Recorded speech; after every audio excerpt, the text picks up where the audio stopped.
বাচ্চাকে বড় করার মতো সেটা দুনিয়ার মধ্যে নাই। আমার বড় ভাই সে কানাডাতে থাকে, তার একটাই দুঃখ, সে খুব ভয়ে থাকে।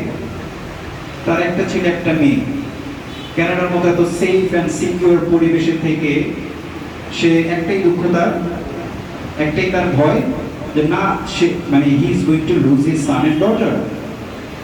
কোন দিন না তার মেয়ে চলে এসে বলবে যে মানে কি একটা করে নিয়ে এসে বলবে যে বাবা আমি তোমার সাথে থাকবো না। এই ভয় সবসময় থাকে। সে সবসময় বাংলাদেশে চলে আসতে চায়, কিন্তু তার বাচ্চারা এখন আসবে না। এটা আমি আমার লাইফের এমনকি আমার ফ্যামিলির কথা বলছি। সে সবসময় ভয় থাকে। এবং কি অনেক অনেক প্রবাসী আছে, অনেক ভাই বোনরা আছে যে যারা বাংলাদেশে চলে আসতে চায় তার ছেলে মেয়ে সবাইকে নিয়ে, ভয় পায় যে এটা কি একটা অবস্থা। ওইখানে কোনো সোশ্যাল লাইফ নাই, কোনো ফ্যামিলি লাইফ নাই ওইখানে।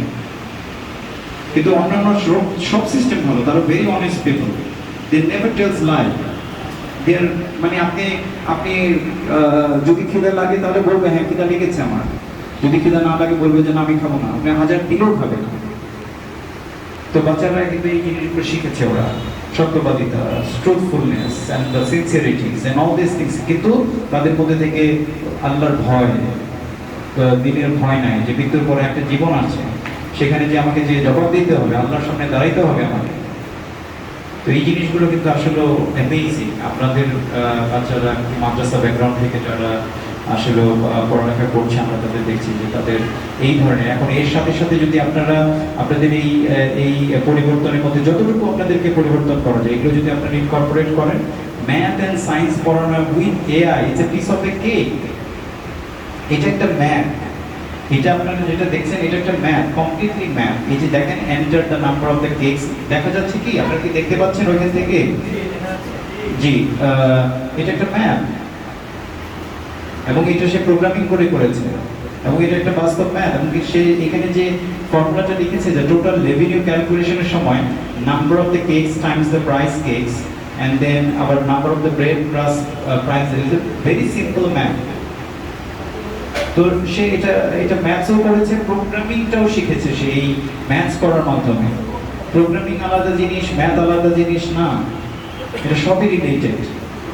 এবং কি সেম এক্সাম্পল দিয়ে আপনাদেরকে দিচ্ছিলাম যে যে এটা এটা এরকম না যে পড়ালেখা এক জিনিস আর বাস্তবতা আরেক জিনিস। বাস্তবতা আরেক জিনিস না, একই জিনিস, সেম জিনিস।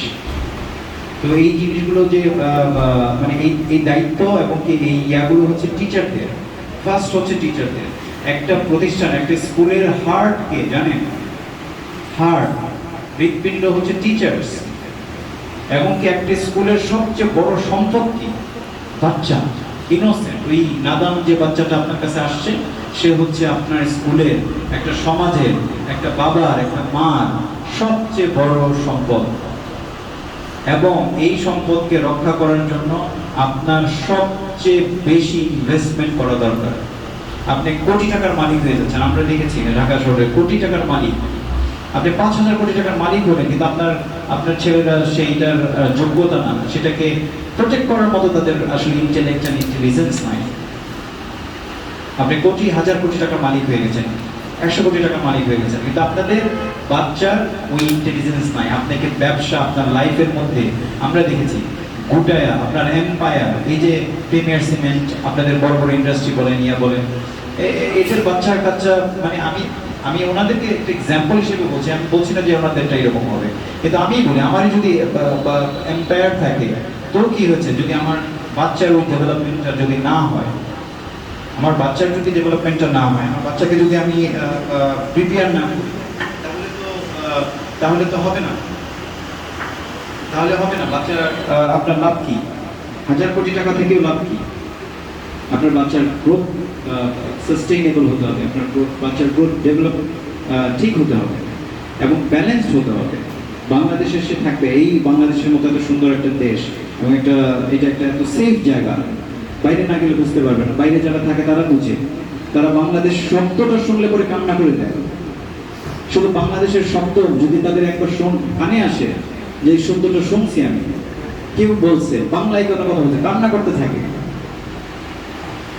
এই ধরনের একটা দেশ আমরা বসবাস করছি, কিন্তু আমরা বুঝতে পারছি না। এবং আমাদের বাচ্চাদের জন্য, আমাদের পরবর্তী জেনারেশনের জন্য এই দেশ হচ্ছে অনেক সেফ একটা দেশ।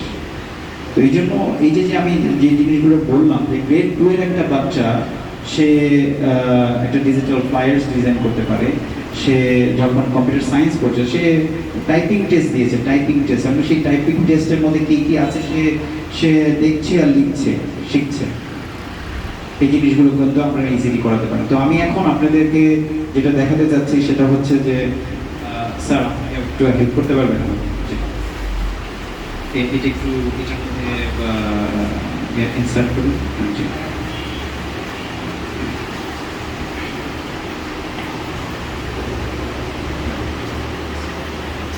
আমি সরি একটু সময় নিচ্ছি আপনাদের কাছ থেকে।